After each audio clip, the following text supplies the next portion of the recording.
Hi, I'm back again. Sorry about that. I ran out of space and my video shut off. Anyway, I was starting to tell you about the natives, and they still have a plight today. Um, since living here, I've actually lived practically on the reservation for about 3 years, and I've learned tons, and there's still tons more to learn. There are some that are willing to talk. There are some that seriously hate white people. Um, the elders are the most balanced, I think. They seem to, even if they are prejudiced or hate white people, they're still willing to talk to us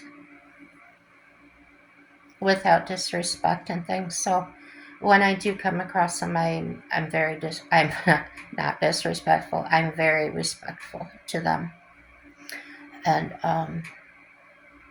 they're pretty quiet. But how else can you be when you're beat down so far? Um, they don't really talk about the past, the killings and the things the government did to them, and our government's actually crippled them in ways that they'll probably never recover from. Imagine someone coming into your house and killing everyone in your family, and they're under authority from the government to do so. And just think about that. Um, the loss of any freedom they might have had, the loss of land that they lived on and um, lived off of. It's a tragedy. Um, no, you and I didn't do that. That wasn't our generation, as we didn't do the other things to other races. So I do have some relationships with some here um, that um, if they are prejudiced, they don't act that way. They're friendly with me and my husband. There's a guy that runs a local bar here that works very hard. He's amazing. Um, he has lived pretty much all over the country, California, Las Vegas. I mean, he's just been everywhere. So he has more of a open mind to the world and seeing how things are. So, of course, he does not. He does not tell other people how to run their lives, and I think that's awesome. But when we go up there to do karaoke, he just adores me, and he'll sit by me and put his arm around me, and um, we joke around and have a good time. So he's one that I'm going to ask to interview for this channel.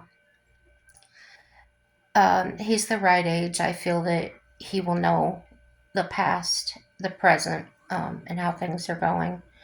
Um, he's very intelligent, educated, and yeah, I'm going to talk to him. There's another.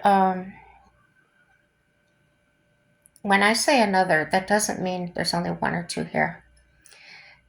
It means they're all natives, and I am the minority here. Imagine that. Shoes on the other foot. So I've learned and grown from a lot of this. Um,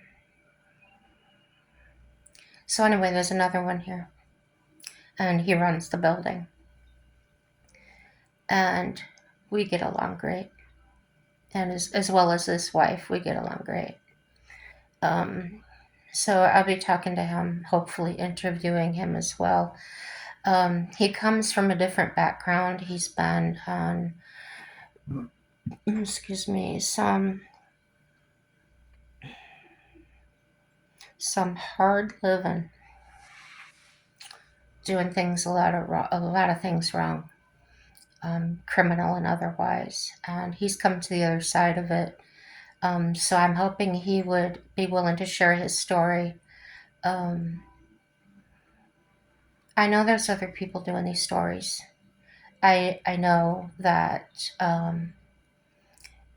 there are natives that get on their own channels and talk about things.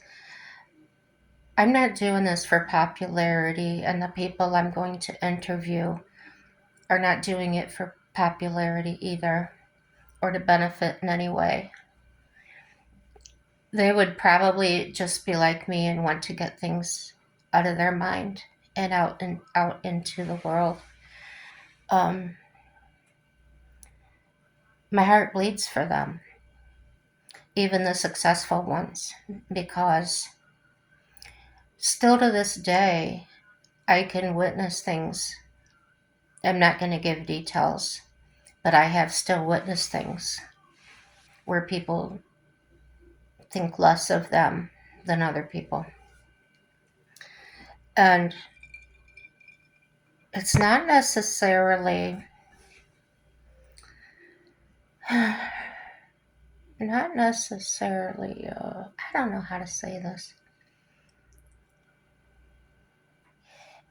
It'll be in passing,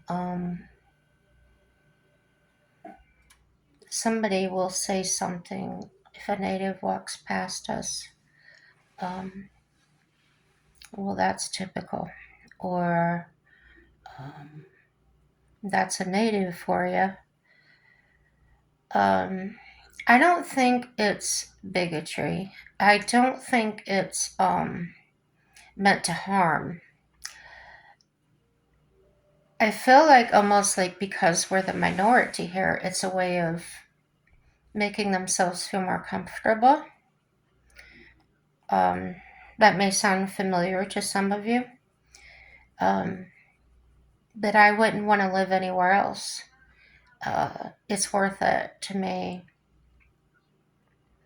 I do want to travel. I would like to see the country.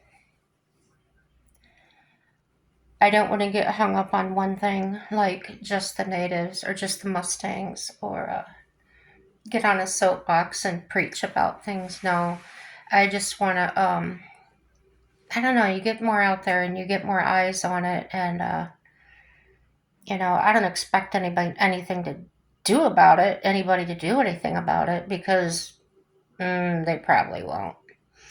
And, but the more is out there, the more is out there. We'll see what happens. What else did I want to talk about? Oh, the powwows. Until I didn't write this down before I started. I don't know why I didn't. So I'm not going to be able to quote you what I read. But not too long ago, it's been pretty recent, the natives have opened up and begun displaying their powwows for us to see. There are those natives that in other places are doing it for profit. They're doing it for other reasons than to display their ways or their rituals, things like that. I have found out here by talking to some, interviewing some in my own way, not on camera, that they do believe in the same God. And a lot of them do believe that they are Christians. And they see their rituals, how do they say that? The rituals aren't necessarily to God, they're to everything. like for Mother Earth or the trees or the deer, um, things like that. And they all have their native names, but yet they'll choose an English name to go by. And the reason they do that is because back when our government was killing them and taking their children and making them dress like pilgrims and putting them and forcing them into schools, forcing them to speak our language, forcing them to read the Bibles or had the Bibles read. And yeah, Catholics were a big part in that. And I'm not sure what other religion groups were included in that, but there were. So imagine that. They're killing you and they're taking your children and forcing them to live in a different way. Yeah. You gotta disown your heritage and your language and everything that you've ever come to know. So later on, now, some of them learn to accept that they go to private ritualistic group things. Don't want to get into too much detail about those, they're pretty private. And when they did that, they got right with their spirit. They found ways to forgive us, and they live that way. They can live among us now. They've adapted in amazing ways that I don't think I don't think any of us could imagine what that's like. Um, when I see people from other races complaining about how bad they've had it or how hard it is to get into this country, it makes me feel some kind of way. How can we tell people to stay out when it wasn't ours to begin with? Think about that.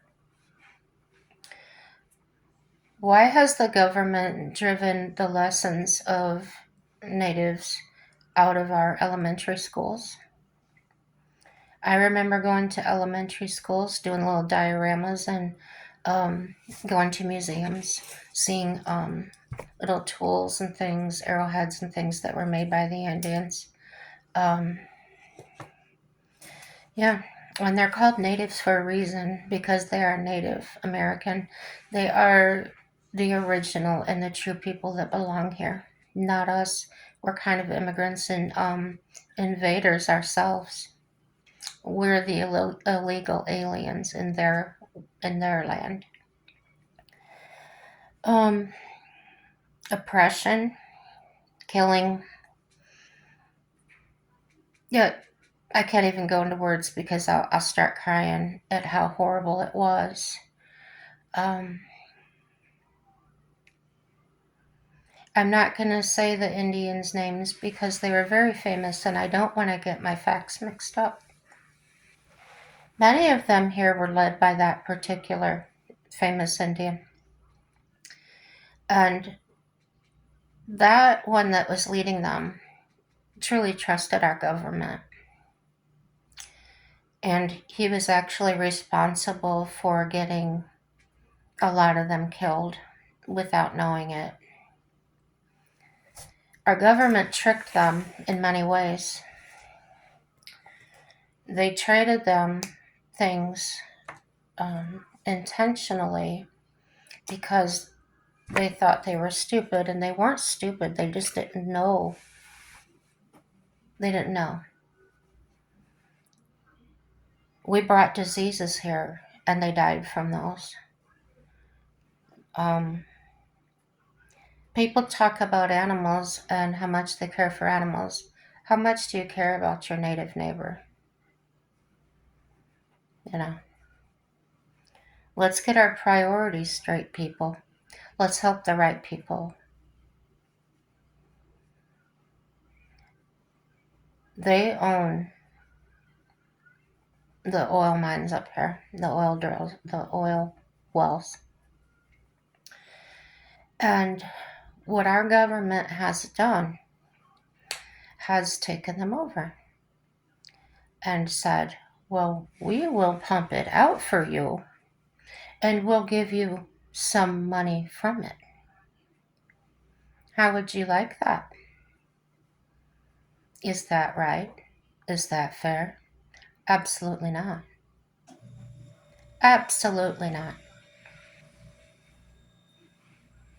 We did them wrong, and we probably owed it to them to train their people and give them their own pumps and taught them how to pump their own oil so they could sell it to us. But that's just my opinion. There are ways to make things right with people. The thing is, you've got to be willing to sacrifice. You've got to be willing to give something up. And the greed in our government, the greed in our people has only grown over the years because they've gotten away with it. The cycles I keep talking about, they just go round and round and round. And it just shows how ignorant people truly are. Even me. But yeah, I hope to get these interviews done. I hope that everybody listens and hears them.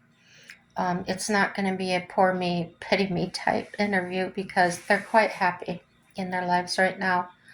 The pain and suffering is something that I'm concerned with. I see them struggling.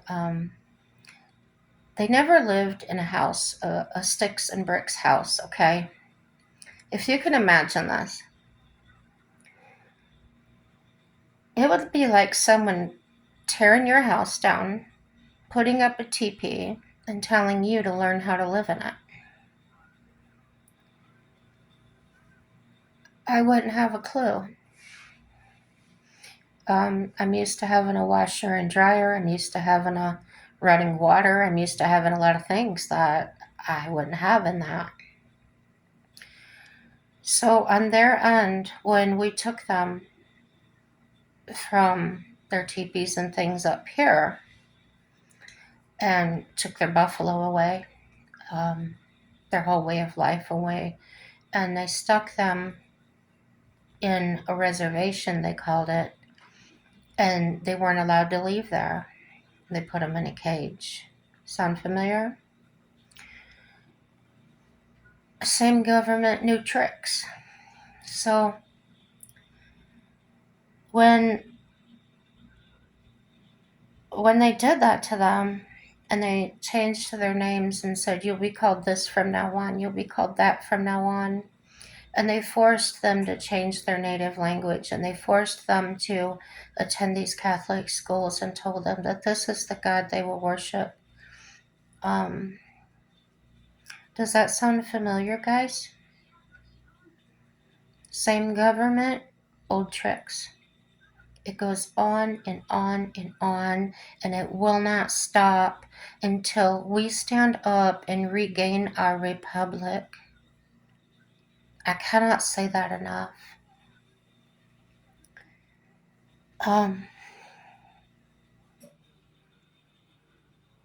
You can disagree,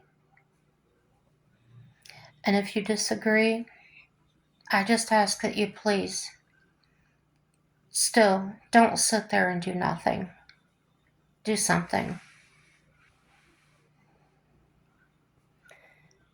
I don't feel guilty about the past, but the ancestors may have done. I specifically don't think that my particular ancestors had anything to do with that. What I do know, well, yeah, they had to have because I had a great-great-grandfather that fought in the Civil War, so yeah, there had to have been some kind of family here at that time. Um, I forget half of what I'm gonna say. Well, when so these oil wells, and they're drilling, and they're giving money back. Okay, they're giving money back, but they never had the money to begin with. They're giving them an allotment of about, I don't know, let's say $5,000 a month. How much are they actually pumping out of those wells? How much are they actually making on that? Are they afraid to give them the money that they may rebuild themselves, rebuild their lives? I don't know. I'm getting back to what I was saying. I remember now. So when they ripped them out of their houses, their teepees, I mean, because they did live in teepees in here in this area, uh, and they put them into these buildings in tents, and they would not let them leave the property to go hunt. And where they were at was not the hunting grounds. Okay, so they were starving, and they weren't allowed to go fend for themselves. They were forced to live on whatever rations the cavalry and that brought in. Horrible. Um, Truly horrible. A lot more than people would call horrible today. If you're calling today horrible, you're very soft. You don't know what horrible is. Um, yeah, I have no words. If any race needs to be, you know, it hurts to even say the words that reimbursed.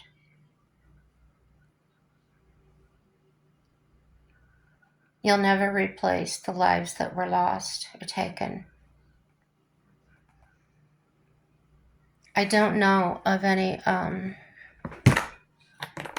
no, I'm not going there. That's opening a can of worms I don't want to open. Anyway, tragedy. So, yeah, I'm going to try to get some more backstory on these things and um, interview different ages and give you guys some insight as to what has happened over the years and how it's affected their lives. And like I said, they still have their native names. They do keep their last name. For instance, Graywater is a last name that came off the top of my head. Um, so if they wanted to have their first names go back to their native names, would our government allow that? Or would they still force them to take a social security number and pay taxes and all these things? I don't think they should pay taxes. They don't pay taxes on the reservation, but if they leave it, I guess they do. That's not right. Mm-mm. If you drive on the reservation, they don't know how to care. They don't know how to keep up houses even to this day. They don't do maintenance. The living conditions kind of look deplorable in some houses. Res dogs running everywhere, so pretty much wild dogs. Um, Violence, murders, homicides that go unsolved. Um, women disappearing, girls disappearing. These things are going on still today. Yep.